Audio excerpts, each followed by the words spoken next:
RTC bus stand లోపలికి వచ్చిన ఆశ్చర్యపోనక్కర్ల bus travels RTC bus stand బయటే దించుతాడు, ఆర్టీసీ బస్ స్టాండ్ బయటే ఎక్కించుకుంటాడు.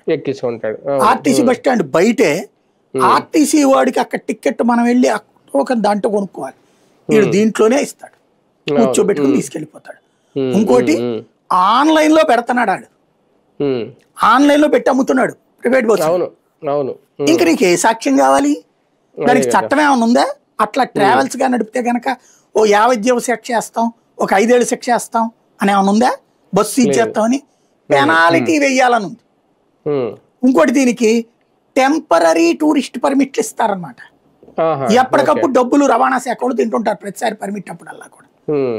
ఇదంతా తెలుసు, అందరు దొంగలకి తెలుసు, ప్రభుత్వం అనే దొంగకి తెలుసు, రవాణా శాఖ అనే దొంగకి తెలుసు, పోలీసు అనే దొంగకి తెలుసు, ప్రైవేట్ ట్రావెల్స్ వాళ్ళు అనే దొంగలకి తెలుసు. ఆర్టీసీలో కార్మిక సంఘాల ముసుగులో కార్మిక సంఘాల వాళ్ళు కూడా ఇందులో పార్ట్నర్స్. కార్మిక సంఘాలకు సంబంధించిన నాయకులకి బస్సులు ఉన్నాయి కాబట్టినే ఆ పరిరక్షణ సంఘాలు పోయి ఇప్పుడు ఆర్టీసీ భక్షణ సంఘాల కింద మారినాయి. వీళ్ళు ఇక్కడ తినేస్తుంటారు. ఓవరాల్ గా అందరికీ తెలుసు ఓ లోపం, అది పతాక స్థాయి. ఇది ఈ పాపం.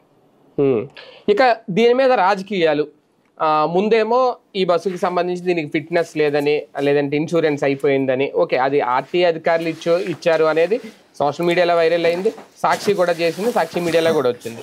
కానీ లేదు అన్నీ ఉన్నాయి, దీని మీద శవ రాజకీయాలు చేశారు అనేది టీడీపీ చేసిన ఆరోపణలు. అంటే ఇది ప్రజలకు ఒక డౌట్ ఏంటంటే సార్, ఎవరిని నమ్మాలి? లేదంటే ఇలాంటి ఘటనలు జరిగినప్పుడు కూడా ఓకే దాన్ని శవ రాజకీయాలు అంటారు, ఇంకోటి అంటారా, దాన్ని కూడా రాజకీయ కోణంలో చూసేస్తారు. ఇప్పుడు ఎందుకు అనవసరంగా తెలుగుదేశం స్పందించింది? కేశవ్ అనుకుంటా పాపం, టైం వేస్ట్ స్పందన. ఈ టైంలో మాట్లాడకూడదు. ఎందుకు ఆడని భోజనం వేసుకోవడం? నువ్వు ట్రావెల్స్ వాళ్ళు ఏమన్నా నీకు చుట్టమా? ఎందుకు ఆడని భోజనం వేసుకోవడం? అడిగి పర్మిషన్ ఉందా లేదా, లేకపోతే టైం ఉందా లేదా, అది ఆడు చూసుకుంటాడు. అదేమో తెలంగాణ బస్సు, యాక్సిడెంట్ ఇక్కడ జరిగింది, చనిపోయిన